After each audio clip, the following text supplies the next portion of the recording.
Okay, so the talk is introducing Hype 4.0. For those of you who didn't get the memo, I am Jonathan Deutsch. So I'm the founder and head developer of Tumult.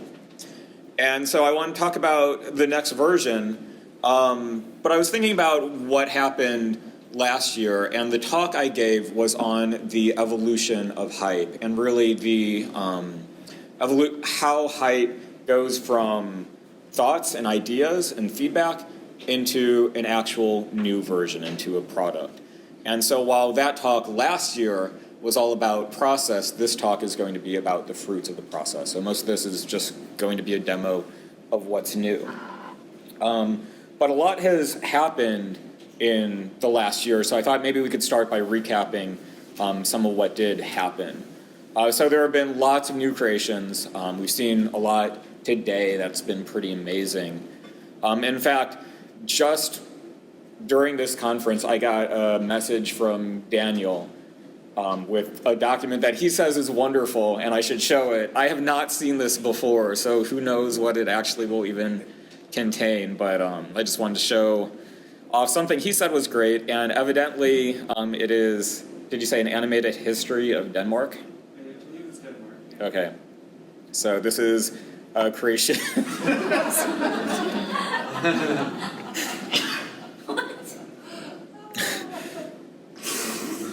I don't know if there is audio or, yeah, this is in video form.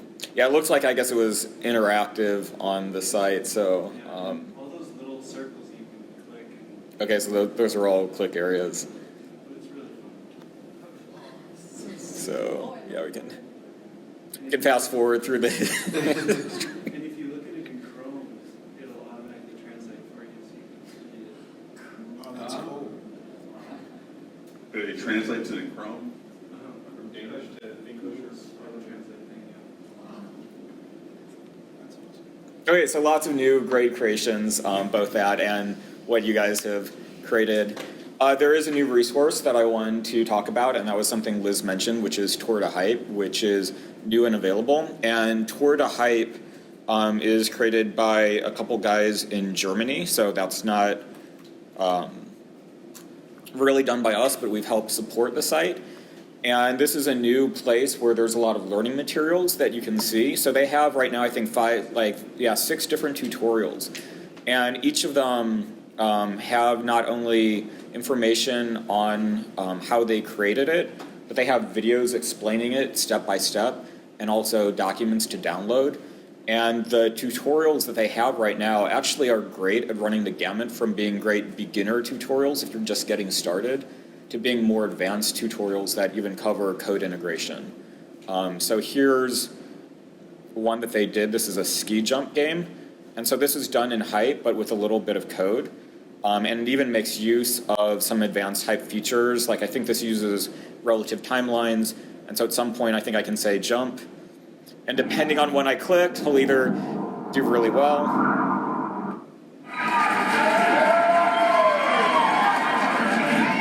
or I think if I jump at like the wrong time, he'll like fall. Maybe that one was okay.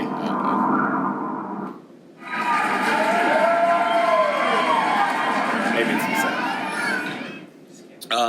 But basically they put all that information online. So this is a great resource. And the videos that they've done are extremely high production value as well. So I definitely recommend checking that out. Yeah, the guys who did this also have put on some workshops. So they recently put one on in San Francisco. And so they talked about a wide variety of topics. I don't think it was recorded, unfortunately. But I think they're trying to put on more and more workshops. They're arranging some in Europe. Maybe there will be some more in the US. So that's also something that's come about in the last year. The other thing that I wanted to talk about is a WordPress plugin to help integrate Hype documents into WordPress pages. This was originally a complete third-party endeavor done by someone else. I think there were some compatibility issues, either with WordPress or, I guess it was a WordPress issue. And he was nowhere to be found, unfortunately. We've tried contacting him to see if he wanted to update it, and we don't know what happened to the guy, unfortunately, so we've just decided to take over the WordPress plugin because it's pretty vital to the community. So I just want to show off how easy it is with this plugin to integrate hype documents. So let me go, I will grab hype document that I want to integrate.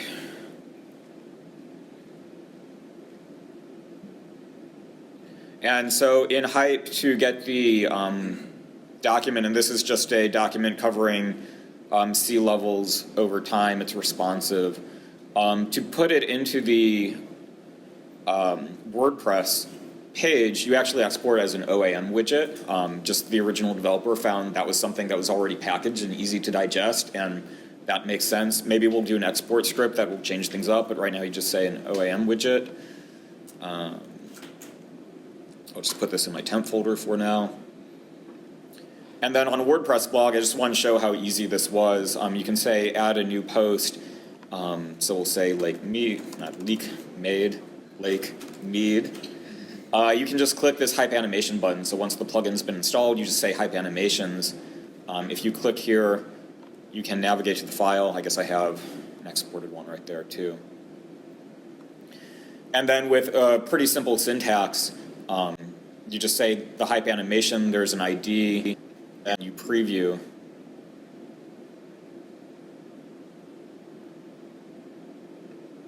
It shows up in the document. So it's that easy to get a hype animation, a responsive hype animation in a WordPress page. So that is right now, we're dealing with the WordPress approval process. So it's not available in like its public final form right now, but I think, do you have the latest version on the forums? Yeah, so on the forums, if you search WordPress plugin, there's a pretty recent thread that has this, so you can download and be a beta tester for the WordPress plugin if you have a WordPress site, and it should be coming pretty soon once WordPress approves everything.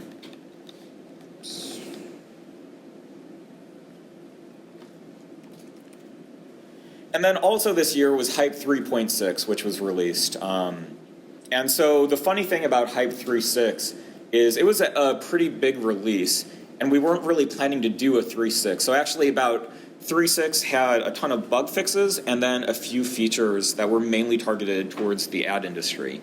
And so Hype 3.6 is really like half of Hype 4.0, just targeted as 3.6. So 3.6 has a lot of bug fixes, so nearly all the bug fixes you would think would go into 4.0, you already have in Hype 3.6. And there were a few other features as well.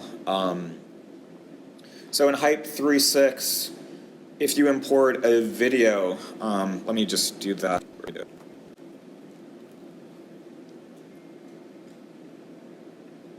So there's a few extra video options that are highly requested issues, one of which is you can inline a video on iOS. So previously, if you had an iPhone, whenever there was a video, even if it played, it would just take up the full screen. Now with the inline option, you can actually play that video within your web view and it won't take up the full screen. And you can also autoplay video on iOS now, which is a really highly requested feature. The one caveat is Apple won't allow autoplay unless the video is muted, because they really don't want audio to drive people nuts. But so you can autoplay video. And that was like one of our top requested features, and that was really a browser limitation imposed on Apple, or that Apple imposed on everyone, that you couldn't autoplay. But now you can, as long as it's muted.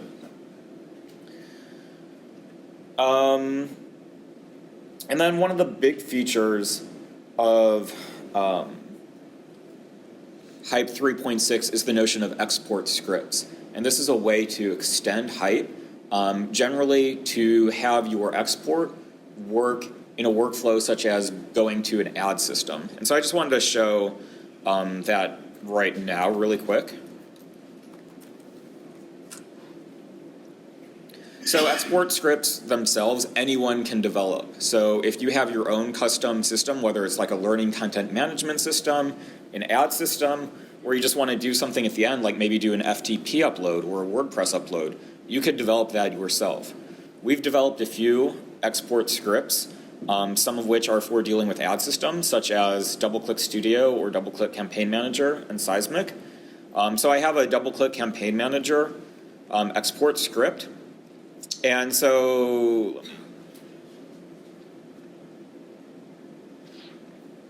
Okay, so here we have an ad, and I just want to go over what an export script can provide and how you can potentially work with it. So the biggest thing about an export script is that you get an option in the export as HTML5 menu. In this case, I installed the double-click campaign manager script.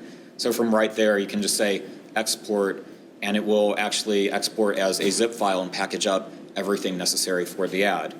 The export script can also provide other features, such as extending the hype interface. So in the ad world, you have something called a click tag, which I think the name just came from like the Flash days.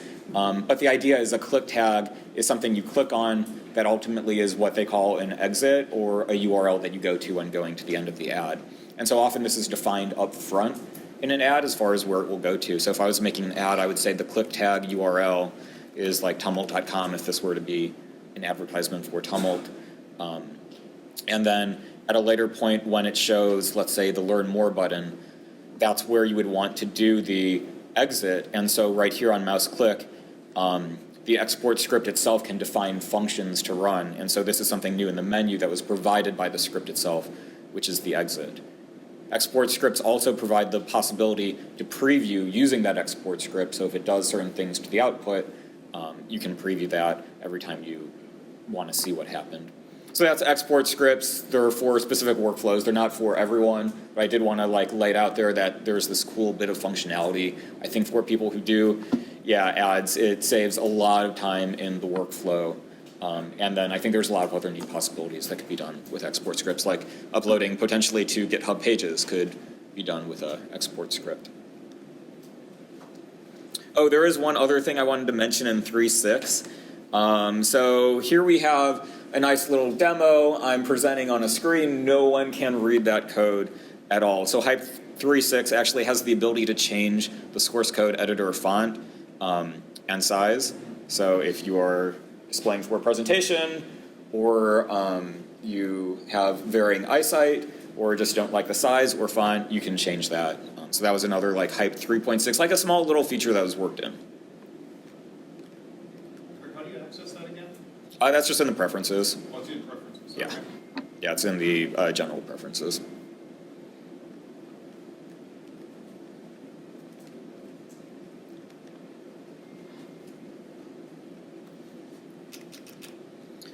So that's an update on what has happened in the last year. But really what we're going to do is we want to talk about what's new in Hype 4.0. So I had 8 features that I wanted to demonstrate to you, and I just thought I would kind of run through them, give you the demo, and at the end we can do a Q&A and you can ask me more about it. So the first feature, actually as a background, there's a little bit of a theme to this update, and that's improving creative capabilities of the app itself. And some of these are the most requested features we've had from users. Some of them are things that browsers now let us do, either because a browser has a new capability or this browser adoption has risen to the point where we feel it's like a good enough state to put into Hype. And others are just like workflow improvements as well. So the first feature I wanted to cover was the notion of paging to different scenes. So if you've used Hype before, some of these might be like, oh, Hype didn't have that. If you haven't used Hype, you might be surprised. If you have used Hype, hopefully these will be features where you say, oh, finally, they added that. So let's open up Hype 4.0. I can show off this feature. Oops.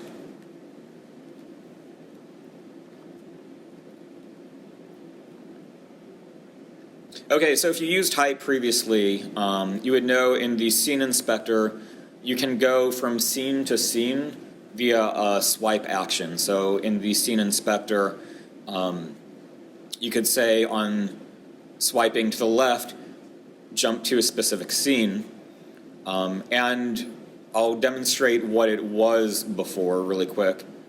So before you would actually need to do a swipe, and it's disconnected from the action. The new feature is as a transition, instead of saying push right to left, you can say page turn.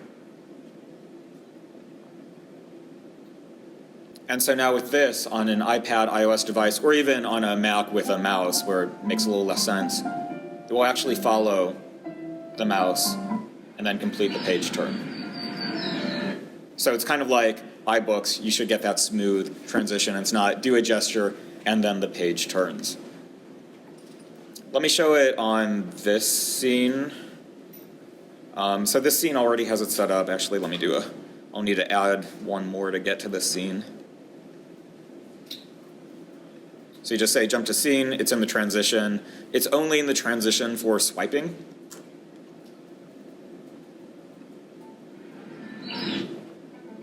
So the interesting thing is the animations play as you swipe. So that's basically how that works. And then the next scene will start when the swipe is complete.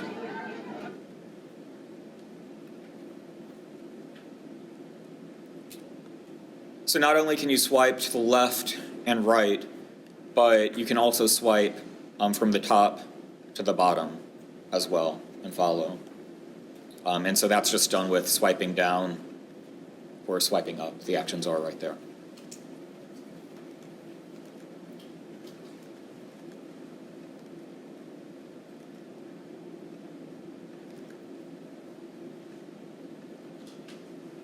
And so that's the new page to scene feature. The next thing I'd like to cover is drop shadows. And I have demos for like all of these, so you'll have to bear with me for a second while I set everything up. So I'll import an image right here, make it a little bit smaller. Just want to make sure everyone can see okay.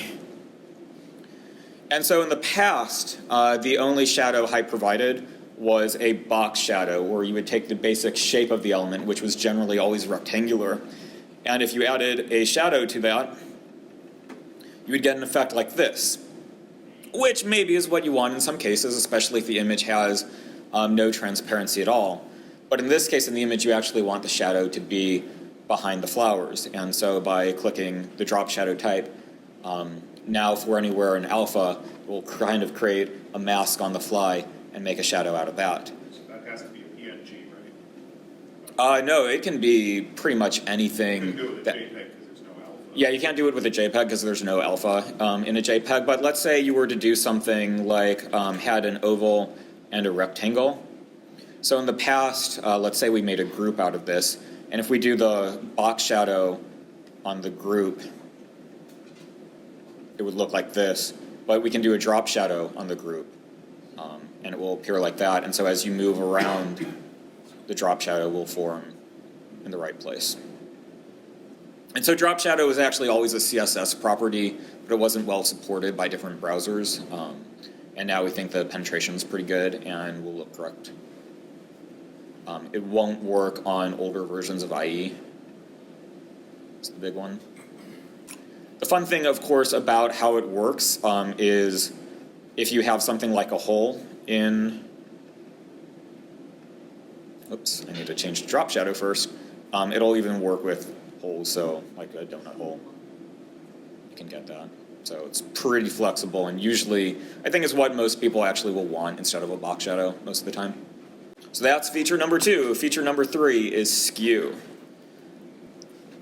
Okay, so let's say we have a little box that we want to present right here. Skewing is a transformation that you can do to graphics where you can basically, honestly, the best word for it is skew the graphic. So you can skew in any direction that you want, X or Y. In this case, I had actually done something. By default, the transform origin is in the center. So by default, your skews are going to look like this. But in this case, maybe we want the box to be planted. So what we would do is if you hold down Command, you can move the transform origin to the bottom. And now because it will skew from that point. So skewing can be like a little bit of a weird effect. You may be looking at this and be like, well, you know, that's fun, but maybe that's not actually going to be the most useful thing. And to that, let me actually give a demo of how I think it is, in fact, a very useful transformation for animations and can add quite a bit. So let's say we have this box, and the box can move in space and time. And if we were to want it to move, we can have it keep moving, but there happens to be this little box on the ground. Honestly, it's something that's going to stop the box. So we want to move this over time. So what we can do is a simple animation. So we'll hit record.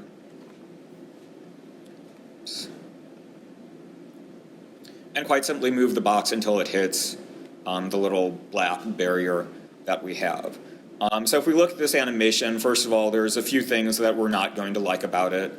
It's doing an ease in and ease out. If it were to be accelerating and hit something, it wouldn't ease like that. So the very first thing that we'll just do on this animation, just to make it look right, is have it ease in, but then it'll kind of come to a more abrupt stop, like so. In fact, I'm not even super satisfied with that because it doesn't feel like it's picking up quite enough speed. So I'm just going to change the curve just a little bit, and this way it'll start out a little bit slower, gain speed, and then come to a quicker stop, like so. Hopefully that's playing all right. I think it plays a little bit faster frame rate in the browser. So now that's looking pretty good, and that might be an effect that you want. But using skew, I think we can add a little bit more weight and animation capabilities to this. So as the box moves forward, with a lot of objects, you might have the top of it kind of move back based on the acceleration. So what we can also do is record, and perhaps record a skew for this going back, like so. So we can do, let's say, 10 degrees. I think that looks pretty good. And what we'll want is we'll want this timing function also to be the same. So I'll just save that one off so we can use it.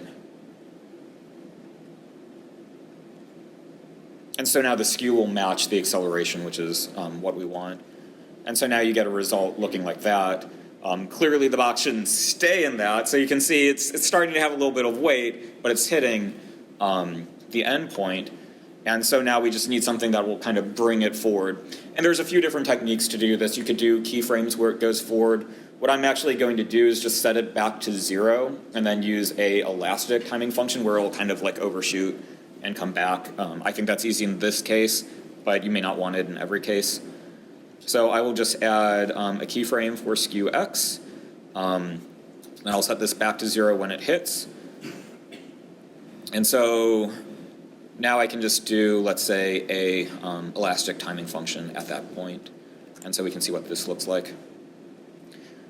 And so that was not bad. I think if you see it, you can see it kind of hits a little bit, but it's maybe not quite as exaggerated as I would like. So the final thing that I'm going to do here is I'm just going to, again, do a little bit of a custom modification on the elastic timing function. Just have it way overshoot, way hit back.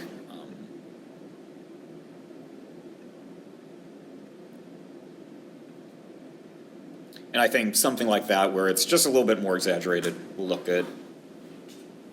So that's the end result. And so this is one way where, whoops, I think skew can actually add quite a bit to animations and not just be a funky transform that you never use. I rarely use it in static documents, but I think in animated documents it can add a lot and transform something from being a plain box to something that's a little bit more wibbly wobbly. And so that's skew. The next one is math equation timing functions. And so this is a hype professional feature. And so the last demo, I showed a bunch of different timing functions on easing and doing elasticity as a way to control the position. You can get more sophisticated than that by controlling whatever curves you want, but sometimes you actually need code. And in fact, there's a website that has really interesting examples of timing functions done using trigonomic math, like sine and cosine. And so this website has, it's probably a little bit hard to see. Let me zoom in. So these have a bunch of different mathematical formulas written on them on how a shape will transform over time. And so in Hype, you can actually enter in these formulas via JavaScript and control an element that way. So let me demo that for you right now.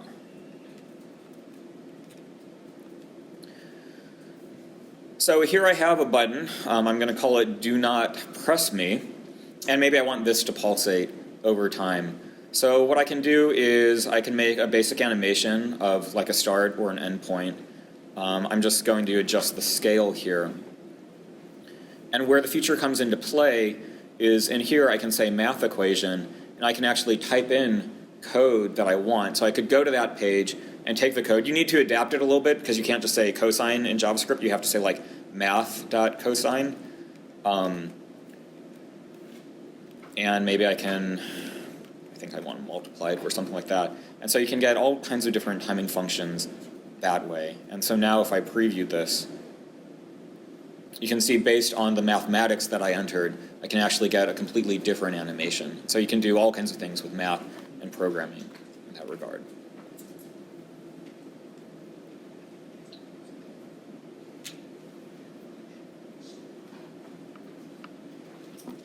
So the next one, this is one of our top feature requests, is the ability to import sprite sheets or image sequences. So often you may compose an animation in a different tool. It might be a hand-drawn animation, it might be pixel artwork, it might be, let's say, a 3D object that you took photos of at 72 different angles that you wanted to import and have be interactive.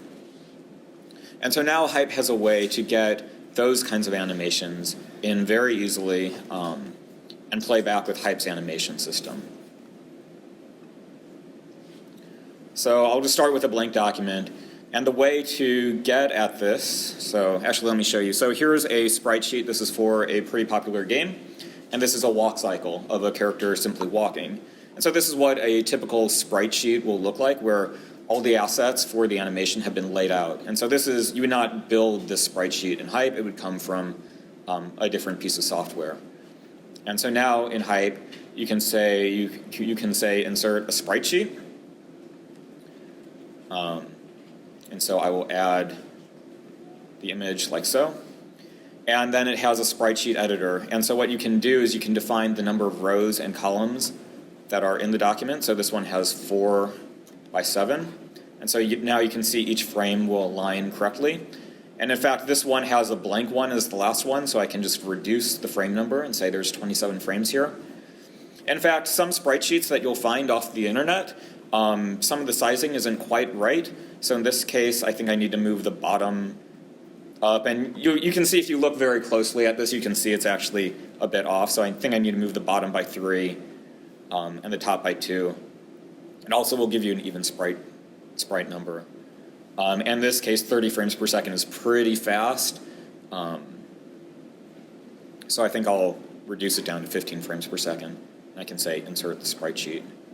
And so just like that, now you have, actually I guess 30 frames per second was probably pretty good. But just like that, you have a single element, and that's running the animation. And in previous versions of Hype, this would have been an extremely laborious and difficult to accomplish task. But it's pretty easy here. So not only can you import a sprite sheet, but you can also import a sequence of images. So here's a little hand-drawn animation that has individual frames. And so these are all just, it's like 146 different frames. And I can just select them all and then import them this way as a sprite sheet. This is actually a little bit easier because it knows what the dimensions of each image are, so I don't have to like enter in the rows and columns. Just by doing this, it will set everything up. And so Hype itself will actually construct the sprite sheet. So here it has each of the individual frames. I think this one I want to do at 15 frames per second. And so this I can insert into the document.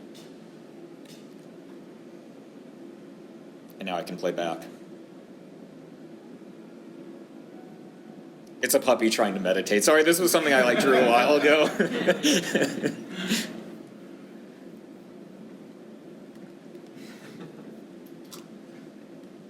So let me insert another one and just show something else off that you can do with this. So this one is the globe. I don't remember. Let me take a look at it to see. Okay, so this one is 1, 2, 3, 4, 5, 6, 7, 8, 9 by 8, I think.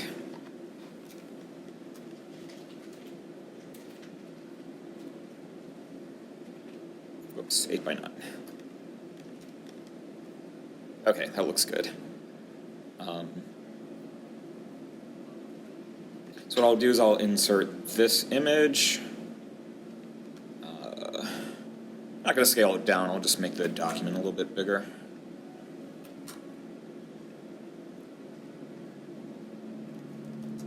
I can't see what I'm doing. Okay, so now I have a sprite sheet here of a spinning globe.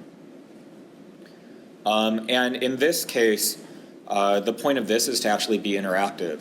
And so you can use a few of Hype's constructs and actually control the spinning of this. So on scene load, in this case, I'm just going to pause the main timeline because I don't want the globe to start out spinning. And now I can say on drag, what I can do is I can actually control the timeline for this. And I could either control the regular document main timeline, or you can control, this is actually just a symbol. You can dive into it and see what's going on. So I can also control just the symbol's main timeline, which is for the globe. And so now when I preview, oops, we get the globe. I can actually use my mouse to control how it spins. So if you have a 3D object, let's say maybe a guitar, you can interactively control. This is pretty awesome. I'll save my question for the end. Yeah, this is pretty awesome. Just curious if it's a symbol, is this in the pro version only? Yeah, this is in the pro version only. Okay. Get the guy, and I'm not sure if the guy in Iceland or wherever he is going to be pleased by this or like threatened, but this is pretty bad.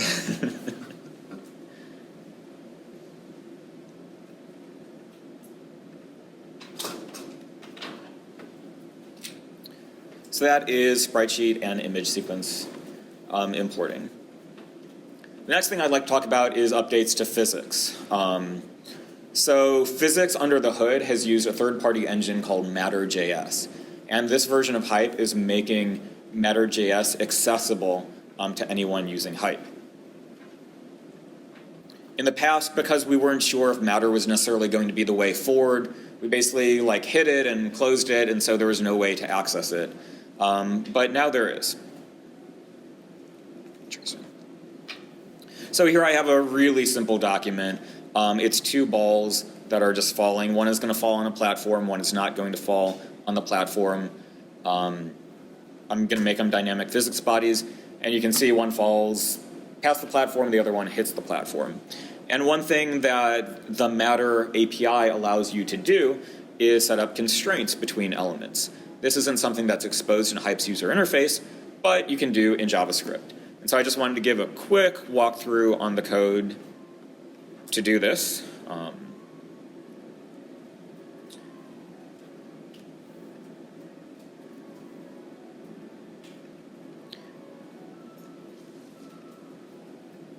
And so I'm going to start the balls being static because really what I want is I want this bud to wait until I hit this button just for demonstration purposes. It's a little bit easier. And so I've given the balls two IDs. So ball 2 and ball 3 is what I'm calling them. And Hype has had a getElement property API that lets you kind of extract values from Hype's runtime and Hype's knowledge of a system. One of the new properties you can get is the physics body.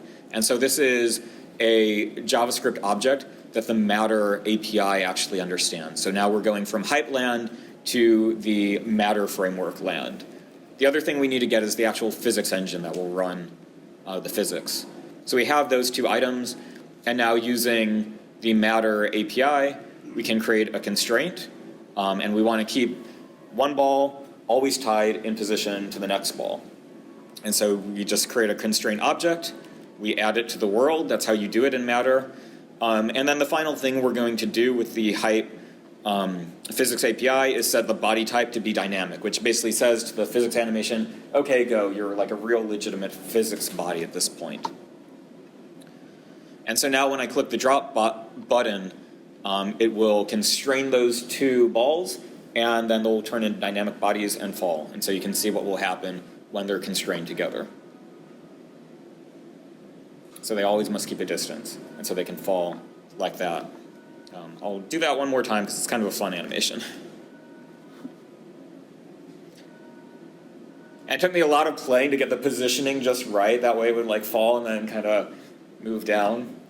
That's the funnest thing about physics, is just playing with it all day long. So if you're using the physics API and you want to debug and figure out what's actually going on between the systems, what you can do is there's a variable that we've exposed, which is hype debug physics. And if you just set this to true sometime before the script runs, then it will be in a special debug mode where you can get the values out of matter and see what's actually going on in the background. So now you can see it's a black background, which is how matter draws it. And when I click drop, you'll see it shows the connection between the two objects. That's part of like the debugging. And you can see what happens right there. And so if you are playing with the physics API, I don't expect everyone to do this, but if you're working on a game, the debug mode is actually a really good way to figure out what's happening in the physics engine. Do you have to tell that the surface that it falls on, do you have to tell it anything in particular, or just any object it'll connect with it? So the only thing that you need to do for the surface itself is to set the body type to be a static body. So there's 3 different types. Let me see if I can zoom in. Is that, yeah. Okay, got it. So on physics, you have inactive, which basically means it's not in the world at all, won't interact with everything. Static will interact with bodies, but nothing in the physics world will move it. And then dynamic is all forces are interacting and it will interact. So yeah, in that case, you did need to set the floor to be static. Otherwise, it would, if it's inactive, everything will just go right through the floor. Okay, got it.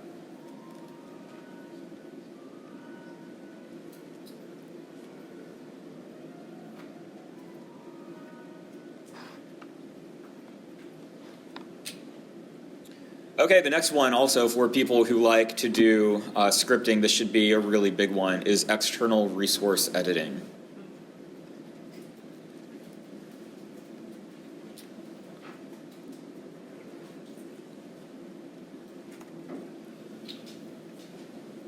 So here I have a basic document that has some resources. It's an animation. There's a jellyfish on there. And let's say I'm looking at this document, especially on this display, and I can say, oh, the color is not quite right. It's not what I want it to be.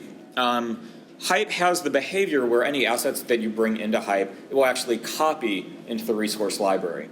So if you had the original asset, you could edit that, and you could bring it back into Hype, either automatically, because Hype can detect changes, or you can manually drag it in.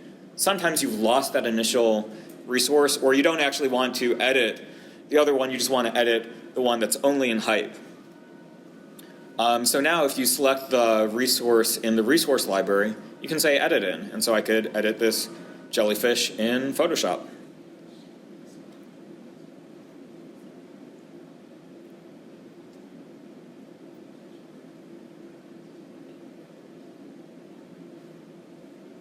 And so now we can see we have the jellyfish right here. Let's say we just want to do a color shift on the jellyfish. Maybe I want to make it a purple jellyfish. It's a little more appetizing. I can click OK. And then anytime you save, it will be reflected in the Hype document. So hopefully you saw, let me undo, and I'll save back and redo, just hitting the keyboard shortcuts. And when I save, that's actually updated the version within Hype. This is useful for images, but images have their own flow. I think the place where this is really useful is for JavaScript and the head HTML, or if you have other JS files that you brought in. So in here, I could add a JavaScript function. And so in the past, you've had to basically use Hype's JavaScript editor, which can be confining, especially if you're writing a lot of code. I think that was one area where we didn't see people were going to be writing as much code as they actually do. And so now, if you select the element, you can say edit in, and edit in a text editor of your choice. So I'll open up BBEdit, because I like BBEdit. And so if I were to write some code here, like alert hi, and then save it, if I go back into Hype, you can see that was added automatically, and so it picked up those changes. Likewise, I have head HTML that has some changes. If I want to do that, the way to do it now, we're looking for a little bit better of an interface. This is not completely finished. You can control click on the edit head HTML button. So this is the pro tip way to do it right now. And you can choose an external editor for the head HTML. And so if I need to change something there, I can do that, and you can see it's picked up in the head HTML. So hopefully this will make workflows a lot better.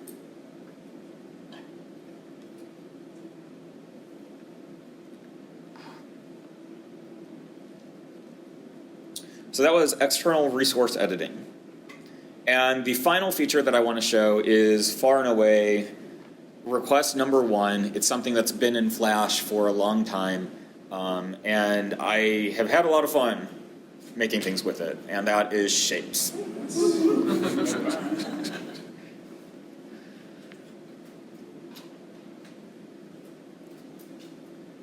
So let's go into Hype, make a new document. So should have used a mouse, so my artwork's not going to be as good without like a mouse or a pen. But now to make a shape, you can say insert element, and you can simply say vector shape, or you can hit V. And so this will change, let me zoom in a little bit. So now you have a pen tool within Hype. So you can do this to make basic shapes that you would want. You can close the shape. So very similar if you use Sketch or Illustrator. It's basically the same idea. And now all of a sudden you have a shape. Just like those other tools, these are curve-based shapes. So you can drag out for control points. Again, just as you would other tools. And these are all shapes in the browser. If I preview, the shape is right there. So these shapes, I found in doing this feature, I found there's like different keyboard shortcuts and ways to manipulate curves. So I just wanted to walk people through what that is. I guess this can be a on-the-record way on how to manipulate the shapes. So when we start out, I always hit V, like it's hardwired for me to make shapes that way. But when you do a shape, let's say I'll just create something simple to begin with. So when you go in, you can double-click in to edit a shape, or you can hit V to go out of a shape. So it's similar if you have text. Very similarly, you double-click in to edit text. Same idea. Double-click in to edit, or you can always choose the edit element, like so. If you've used motion paths in Hype, same basic idea. You can select anywhere on a line that will add a point and can drag it out, like so. And so you can have a nice curve that way. For control points, you can manipulate those. By default, it's a symmetric control point. If you hold down Option, it's mirrored, the two control points. And if you hold down the command, then it's asymmetric, disjointed. So you can manipulate everything that way. Yeah, I found like all the tools do the keyboard shortcuts and how you choose different things just slightly differently. I think what we found is similar to Illustrator, but not quite the same as Illustrator. Some of the modes are different, but that's how you manipulate the different control points in Hype. You can, of course, select control points and delete them if you don't like them. Undo. Things that you would expect that way.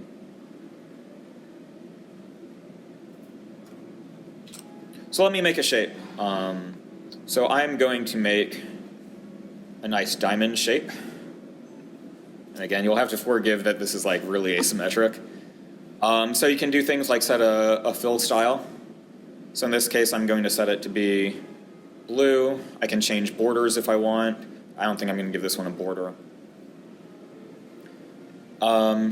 And one of the great things about this is I can actually go in and let's say there's this diamond, but maybe I'm doing a card game and my card, or maybe I'm a magician and my diamond card has changed into a heart card. So I can simply hit record, move the playhead. Hearts are red, so I'll start with that. Now I can go into the shape. In this case, to make the heart, I'm going to move this control point. I'm going to bring out a couple curves. Oops.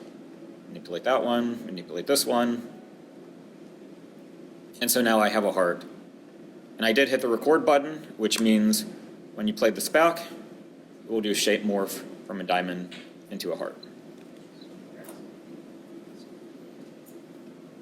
Now, if you were watching carefully, you would notice that the diamond and the heart had the same number of control points. You are not limited by that. So let's say I hit record again, and I want to change this. Let's say I'll change it into a club. So I'll go into the shape. Clubs are green, right? Okay, I'll go to green. I'll add a couple control points. Oops. And again, I'm actually like a terrible person when it comes to like Bezier shape editing. Like I'm more of a bitmap kind of person. Oops. I'm just gonna, sorry, this is like the most terrible club ever.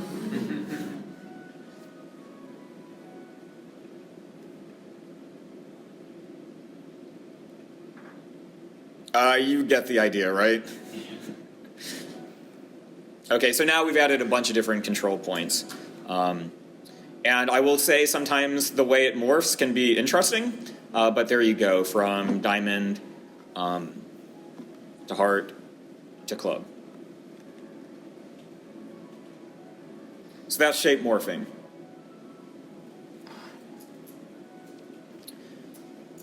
Now these shapes interact with hype as any other object would. So let's say you want to do a drop shadow on the object.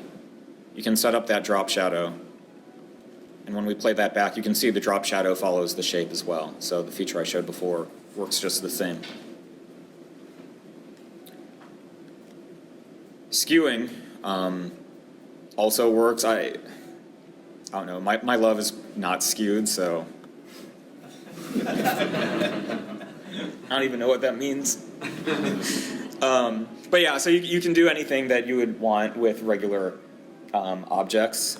One other cool trick that I'd like to show is while editing this, it might be that you want to do, like you want to keep this shape around and make another shape, but you want it to be one of the states. So have a few different shapes in this test document. So here we have like the Batman shape, which is pretty cool. So a little trick that you can do is if you copy this element, and then let's say we want to record to do a new animation. If you're in the mode and you paste something that was a shape in that mode, it will add those frames. In this case, we also want Batman not to be bright green. We'll make Batman, oh, whoops, that was the stroke color. We'll make Batman, and I'm not recording anymore. I may have just completely ruined the colors. We'll see what happens. But now you can see Batman will be our final suit. So just like that, you can take an existing shape and bring it in.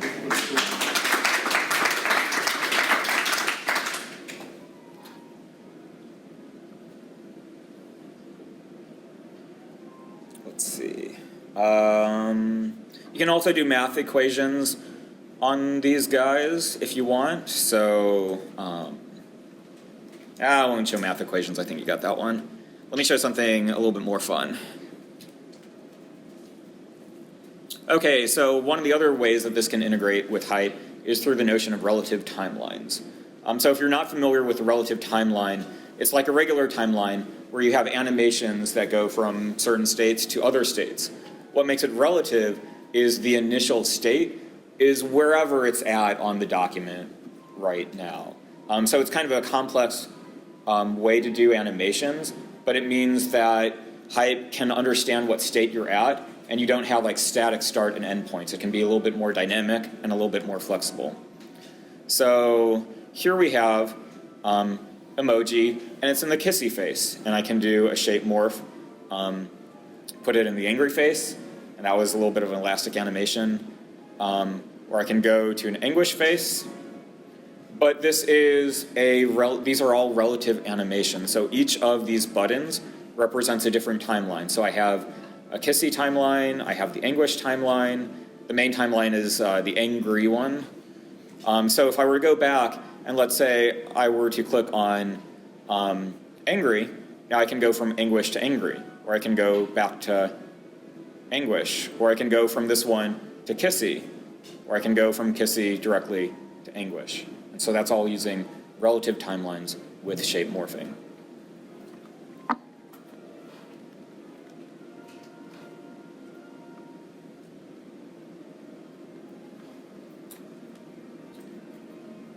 So there's a new inspector item when you have shapes. This can give you a lot of control and flexibility. Shapes are based off of SVG, so basically SVG path options are available to you. So let's say we have, actually let me bring in something else. So let's get some text. I will get an emoji, because emoji are fun. And let's do the big grin. Okay, there we go. Let's make this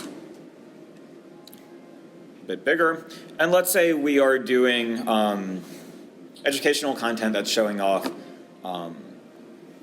dentures and teeth. So we may need certain lines to like illustrate concepts. So I can draw that line in height, so I'll simply go from point A to point B. In this case, I don't want a fill at all, so I can remove that fill, and I would like the line to be a little bit longer. So just like that, you have a little bit of a line showing to, let's say, that particular tooth. And so there are a few different options that you can play with. So there's different line caps, line join styles, things of that nature. If you look really close when you change the line join, you can see, I don't know if you can see that's rounded a little bit. You can change how it joins and some of the options therein. And also line caps you can change. You can see that line cap now is rounded, for example. So you have options like that.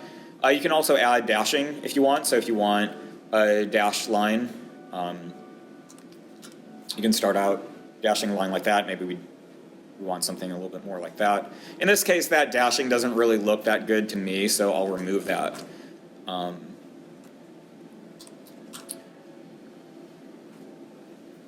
But if you were watching closely, one effect that might work really well is in the intro animation, I had this hype icon. And when I played it, oh, that's the reverse. Well, it was built out. The other one was built in. Just gave away the end of the presentation, by the way. And so that's a really neat effect. There's a library online called Vivus that's really popular, and it's a way just to do line art effects with SVG. But the technique is actually simple in what it does. It just uses dashing to simulate drawing lines. So if we were to do a dash, let's say that was 100 long and had a gap of 100, you can see that there's the line and then the dash. If I make this 200 and then 200, you can see the line is pretty long and the dash is extending for most of it. You can kind of extend this to the point where the dash part shown is exactly the length of the dash part not shown. And then if you just offset that, you'll have the not shown part, and you can animate that offset so it'll like draw the line. It's a little bit of a hack.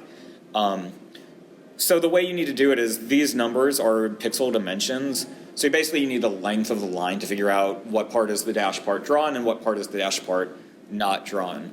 Again, we haven't figured out everything, so the kind of little secret tip is if you hover over dash, we'll show you the length right there.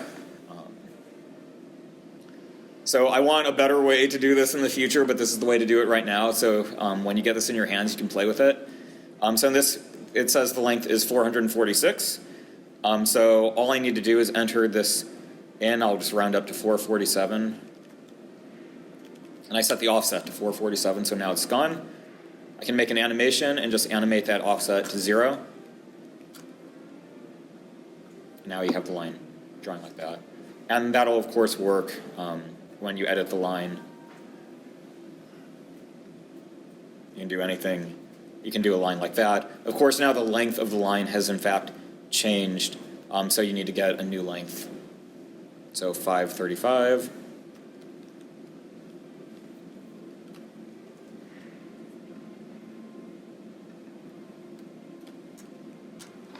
And so now you can fill out a curved line. And there were a few techniques you could have done in the past to kind of simulate this, but this is going to be a lot more accurate than any of those techniques were. And it looks like now the guy has like floss hanging from his mouth, but that's okay.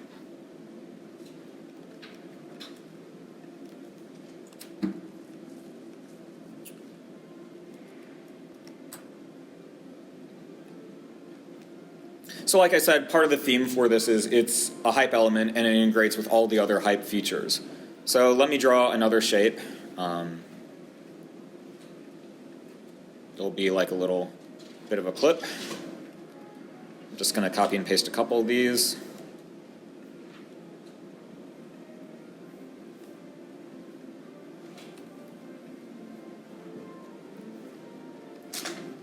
And I'm going to make the document a little bit bigger.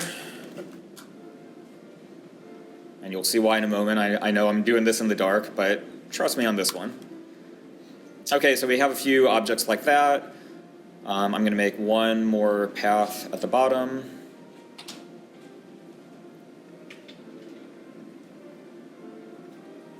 Okay, like I said, any basic hype constructs, including physics. So I'm going to make these dynamic bodies so they'll fall. I'm going to change the color because I like doing that. And this bottom part here, I'm going to make a static body, so that's going to be our floor. I'm going to give these a little bit more of a bounce and a little bit less friction. And now when I animate, they fall and interact as you would expect. So you can make pretty much arbitrary shapes and have them interact with physics. So, oh, the fun we will have. One more time, because I like watching the physics.